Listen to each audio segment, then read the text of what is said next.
അസ്സലാമു അലൈക്കും വറഹ്മത്തുള്ളാ. അള്ളാഹുവിനോട് നന്ദിയില്ലാത്തവരുടെ അടയാളങ്ങളിൽപ്പെട്ട 4 കാര്യങ്ങളാണ് ഇന്നത്തെ വീഡിയോയിൽ പറയുന്നത്. ഈ 4 കാര്യങ്ങളിൽ നമ്മിലേതെങ്കിലും ഉണ്ടെങ്കിൽ നാം മാറ്റിയെടുക്കണം. 1. ചെയ്ത നന്മകൾ ആലോചിക്കുക. നമ്മൾ ചെയ്ത നന്മകൾ നമ്മളിങ്ങനെ ആലോചിക്കുക. 2.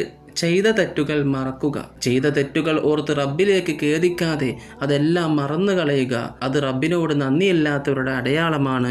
3. പറയുന്നത് സമ്പത്തിൽ തന്നേക്കാൾ വലിയവനിലേക്ക് നോക്കലാണ്. സമ്പത്തിനെക്കുറിച്ച് ചിന്തിക്കുന്ന സമയത്ത് നമ്മളെക്കാൾ ഏറെ സമ്പത്തുള്ള ആളുകളിലേക്ക് നോക്കുക.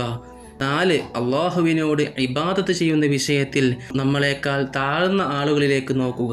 അതായത് നമ്മൾ കുറച്ച് മാത്രമേ ഇബാദത്ത് ചെയ്യുന്നുള്ളൂ എങ്കിലും കൂടുതലായി ഇബാദത്ത് അധികരിപ്പിക്കാതെ കുറഞ്ഞ ആളുകളിലേക്ക് നോക്കിയിട്ട് നമ്മൾ അവരെക്കാളും ഉണ്ടല്ലോ എന്നൊരു ചിന്ത മനസ്സിൽ കൊണ്ടു നടക്കുക. നഊദു ബില്ലാഹ്.